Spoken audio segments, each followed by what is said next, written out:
Que tal, como están? Benvidos a un novo preguntoiro. Hoxe na nosa entrevista acompáñanos Armando Requeixo, é o secretario científico do Centro Ramón Piñeiro de Investigación en Humanidades. Está aquí para falarnos dun acto moi especial, moi singular. Trátase da homenaxe que se lle está a preparar a Anxo Tarrío, catedrático de Filoloxía Galega e Portuguesa, unha homenaxe que ten que ver coa súa xubilación. Imos coñecer máis detalles. Armando, benvido, moi boas. Graciñas, boa tarde. Pois, antes de centrarnos un poquinho no que vai ser ese acto, podemos falar libremente, non? Porque Anxo xa sabe que se está a preparar esta homenaxe, non? Sí, tivemos ainda non sei se haberá algunha sorpresa, pero... Bueno, haberá algunha sorpresa, sí. Hoxe faremos como Mayra Gómez Quema, ata aquí podo ler, non? Pero sí que sabe do acto, evidentemente, un pouco do que vai ser, digamos, o esquema xeral do mesmo, sí, por suposto. Ben, pois un acto que vai ser o 16 de xuño, deste mes de xuño, concretamente, e quería comezar porque nos explicara vostede un pouquiño que é o Centro Ramón Piñeiro, porque ao mellor haberá moita xente que nos escoita falar do Centro de Investigacións en Humanidades e non sabe como ubicalo. Contenos vostede un pouquiño cales son as funcións deste centro. Pois o Centro Ramón Piñeiro para a Investigación en Humanidades é, por dicilo dun modo sinxelo, algo así como a división oficial dos estudos sobre lingua e literatura galega que ten o Goberno de Galicia. No país galego hai diversas institucións que atenden ao eido cultural e algunhas delas teñen un réxime autónomo, non? Pois, o Consello de Cultura Galega, a Real Academia Galega, outras son de orixe universitaria, como por exemplo o Instituto da Lingua Galega, e o Centro Ramón Piñeiro é o suborganismo, por dicilo así, de investigación pura, que ten a Xunta de Galicia, e nese sentido pertence por organigrama á Secretaría Xeral de Política Lingüística, aínda que é un ente de investigación, digamos, máis ou menos autónoma, non? Moita xente tamén se preguntará, e que se fai no centro? En que consisten un pouco esas investigacións? Que repercusión poden ter? Para que son útiles? Ben, fundamentalmente son traballos de índole académica, de índole científica, de alta ciencia humanística, non?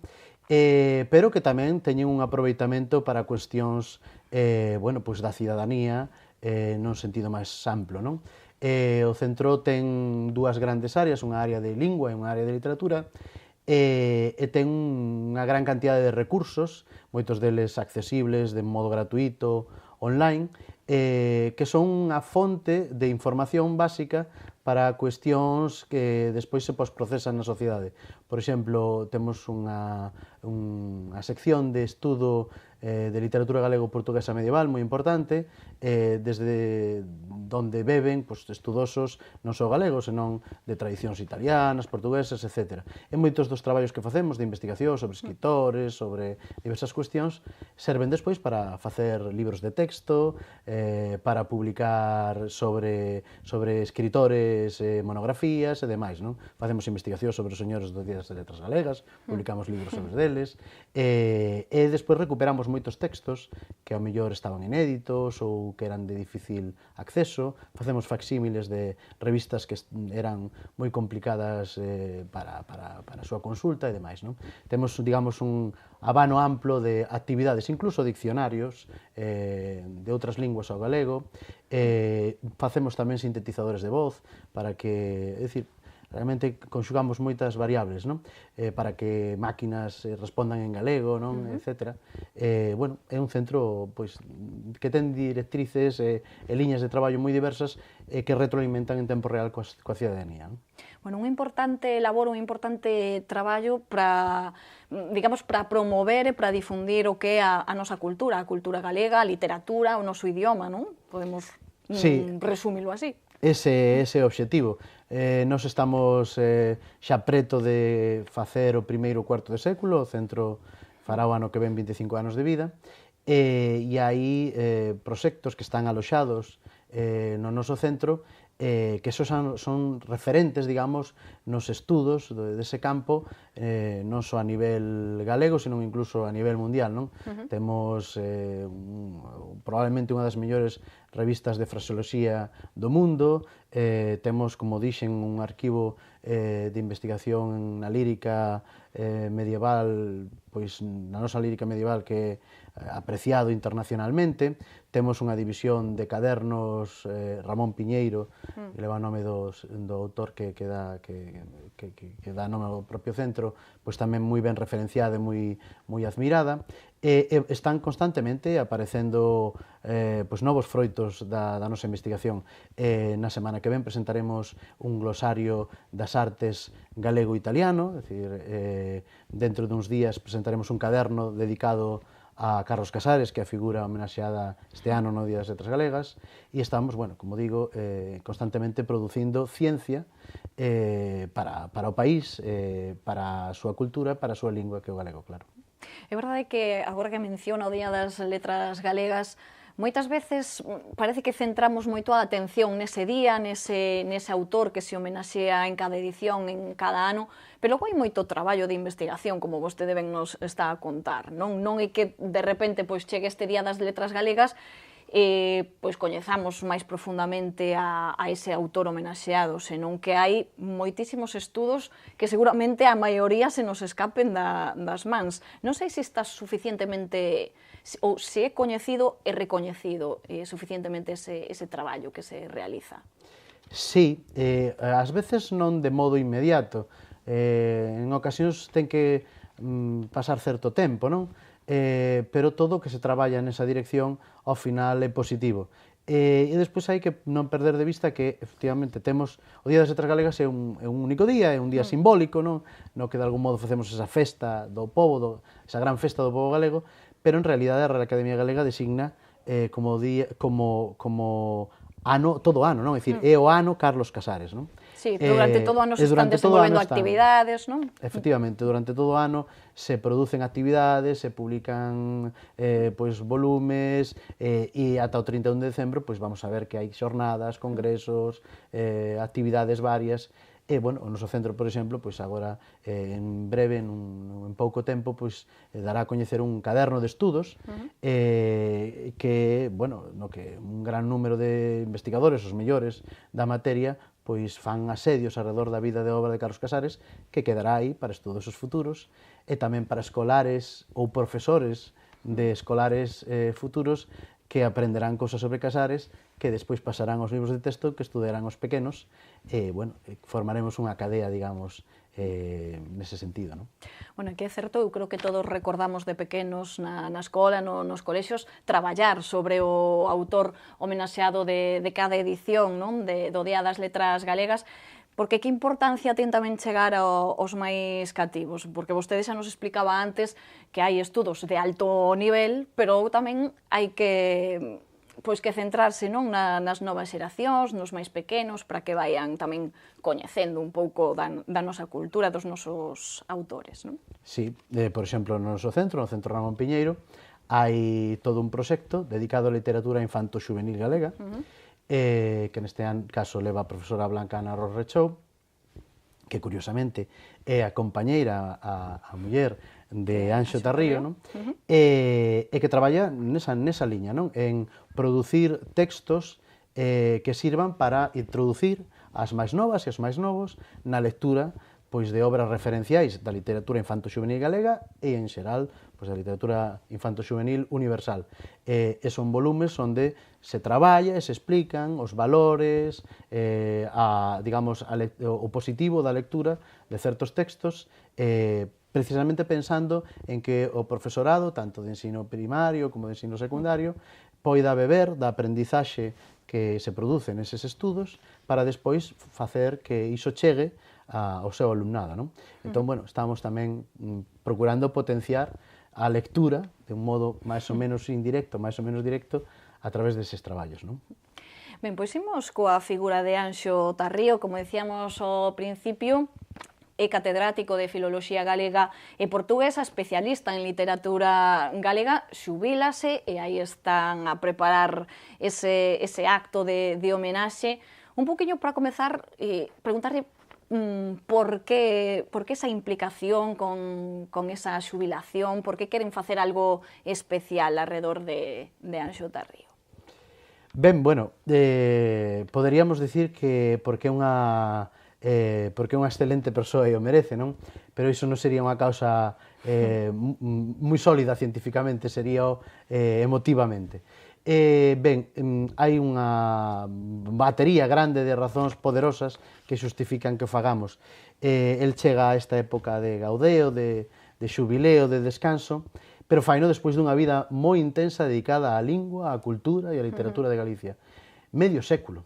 Se un se remonta, pois pode ver que os primeiros traballos de Anxo Tarrío alrededor do mundo da literatura e da lingua galega son dos anos 60, non? É dicir, casi pasaron, pois iso, 50 anos. E, curiosamente, os primeiros artigos que publicou sobre estas temáticas apareceron en El Correo Gallego, no que leva colaborando desde o ano 1969. E é, polo tanto, unha persoa que deu toda a súa vida laboral no ámbito, ademais, profesoral, pois ao estudo da nosa escrita e da escrita na nosa lingua. E nos creíamos desde o Centro Ramón Piñeiro que iso merecía, pois, de algún modo, un aplauso das amigas e os amigos, dos colegas, que ese día, pois, o van honrar, non?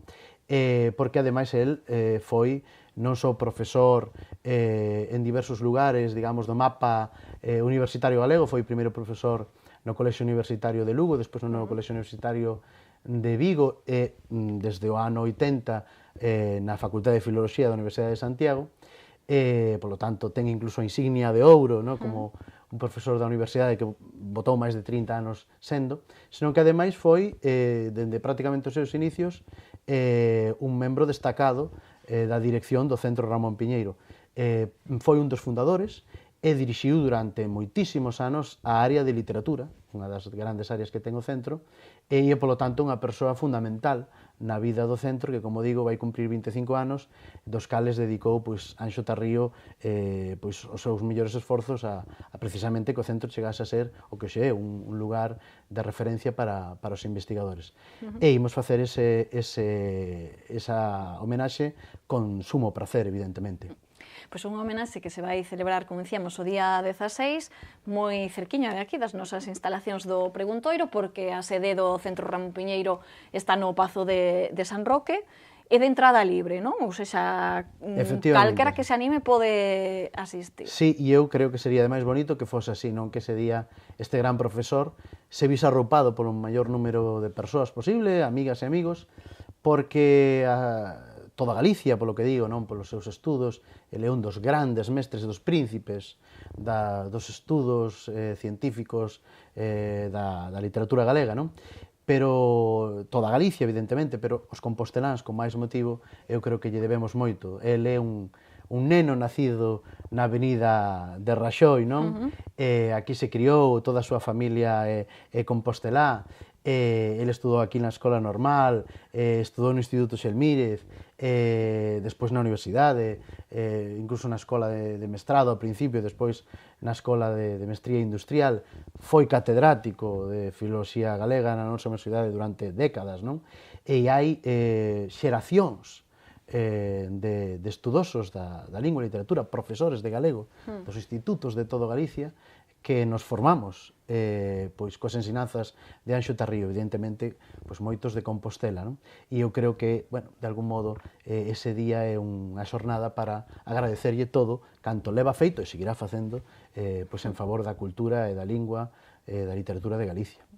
Facía vostede agora como unha especie de repaso de como foi dende pequeno ese avance ou esa evolución de Anxo Tarrío a través dos estudos. É certo que eu teño escoitado algunha entrevista, algunha declaración del, e ao principio, pois, tampouco tiña tan claro que se ia dedicar a este mundo, nin que ia ser tan estudoso, finalmente, porque sí que contaba que tivo que ir á reválida, porque en un principio, pois, non era tan estudoso, digamos. Non sei un pouco como foi, se vostede nos pode recordar un pouco ese pasado. Sí, o perfil como comezou neste mundo. Ben, mundo. Anxo Tarrío é un xenio, non? Digo, porque moita xente pensa que un nace xa preparado, aprendido, ao final, non? Pois hai un proceso. Ele é unha persoa absolutamente brillante, non? E como todas esas persoas xeniais, pois ás veces non acaban de axustarse ao sistema, non? Tal como está definido.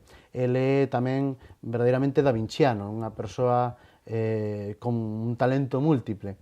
E de feito, inicialmente ele estudou na escola de mestrado, fíxose mecánico fresador, e despois, antando tempo, estudou magisterio, fíxose mestre, e finalmente decidiu facer filosofía e letras, de que le chamabas así, o que se chamamos filosofía, máis ou menos, filosofía ou filoloxía, e despois, bueno, finalmente, pois, digamos, iniciou a vía universitaria hasta ser o gran profesor que sempre foi, non? Pero tocou outros paus. El, por exemplo, ten moito talento musical, foi tuno na nosa tuna, na tuna da universidade, e incluso chegou a ter un trío profesional que se chamaba Los Bardos, que grabou 2 discos, que estivo triunfando por Madrid, grabou 2 discos con unha casa pois, dos anos 60 mítica que era Polydor, e puido moi ben ser, pois iso, un gran fresador, un gran técnico, ou un músico, unha especie de David Bisbal da época, non? Pero finalmente reconduciu a súa vida para o que foi, bueno, pois, todo o seu labor, digamos, de vida adulta, non? Como teórico, investigador e crítico literario, que no que é, bueno, pois, toda unha referencia e unha autoridade que todas e todos en Galicia recoñecemos, non? Bueno, el non está aquí agora mesmo, ao mellor venos dende a súa casa, está cando se nos está a ver, vamos, non sei se vostede se atrevería a contestar pola súa boca sobre o estado ou como temos agora o nivel da lingua e da nosa literatura galega. Se facemos un repaso dende hai moitos anos, todos esos anos que leva Anxo Tarrío traballando sobre estas cuestións, diría el que a cousa vai a mellor ou que vai a peor? Bueno, pois eu, que me precio de ser bo amigo seu e persoa que o admira, que o quere moito, intentando interpretar o seu sentirse, que o coñezo ben, eu penso que el o que opina é que todo é perfectible, segue habendo moito camiño por andar e podemos avanzar moito, evidentemente, quedan grandes retos por alcanzar, pero é indiscutible o feito de que nas últimas décadas, no último medio século, se se quere dicir así, Galicia e a cultura de Galicia e a instalación social do que é a nosa lingua e o que soporta ou vehicula esa lingua medrou, esponxou e se fixo moitísimo máis presente. Con todas as eivas, con todo aquilo que aínda pode seguir traballándose, que insisto que é moito. Anxo Tarrío, cando comezaba a dar os primeiros pasos no galeguismo, entendido como agarimo, a causa da cultura galega, pois recordaba unha Compostela de un par de dúcias de amigos entusiastas que eran os que asistían as xornadas, as reunións, as charlas que tiñan que ver con algunha cuestión cultural ou literaria galega, non? Hai que pensar que o primeiro día das letras galegas, no ano 63, pois eran apenas, eso, 2, 3 dúcias de persoas as que celebraron aquí en Fonseca. Hoxe celebra un pobo inteiro. Entón, eu creo que hai que tamén non perder esa perspectiva histórica e saber dimensionalo. Eu penso que Anxo estará satisfeito de ver o que se andou, entre outras cousas, porque el foi un dos grandes artífices e das persoas que fixo que chegáramos ata onde estamos. E estou convencido de que a súa mensaxe sería hoxe aquí, se estivera contigo e conmigo, Silvia, hai que seguir empuxando. Pois estamos a falar dunha homenaxe porque se xubila, pero é certo, así quero pensalo, que un estudoso como Anxo Tarrío non vai deixar de estudar, de seguir investigando, de seguir escribindo. Unha xubilación non significa nada, significa que remata unha pequena parte da súa vida, non? Non sei se o podemos dicir así. Sí, eu penso que aquí acae esa frase que, bueno, é un eslogan, é un tópico, pero ten a parte evidentemente tamén de realidade, que a de que os vellos roqueiros nunca morren, non? E os grandes profesores, os grandes mestres son sempre mestres, pre e pós-xubilación, cando están con nós e no futuro, dentro de moitos anos, cando non estean, porque a súa pegada vai con aqueles que, bueno, pois que camiñamos, ou que foron alumnos seus, ou que foron discípulos, non? e eu estou convencido de que aínda nos vai dar moitas alegrías Anxo Tarrío. Inda este mesmo ano, en curso, Anxo Tarrío publicou a edición facsímile do manuscrito de 4x4, de Manuel Antonio, que é un libro referencial que estudan todas e todos os alumnos de Galicia, non? O sea, que aínda sigue en tempo real a producir ciencia e investigación para a nosa cultura. Isto, como ben dicía Silvia, é un punto e seguido, e vai nos dar moito froito e ben celmoso Anxo Tarrío nos vindeiros anos, evidentemente. Bueno, pois non nos queda máis que agardar que sexa ou que vaya moi ben ese acto, que sexa unha velada agradable, seguro que vai ser moi emotiva, porque estas cousas sempre son así, así que agardemos que todo saia ben, que Anxo Tarrío o desfrute moito, que o desfrutedes todos dende a organización e animamos, como dicíamos antes, é un acto aberto no Pazo de San Roque, así que o 16 de xuño, todas aquelas persoas que se queiran achegar, pois tamén deixamos aí o aviso, non? De algunha maneira, pois Armando, moitísimas grazas por acompañarnos aquí hoxe. Gracias a vos.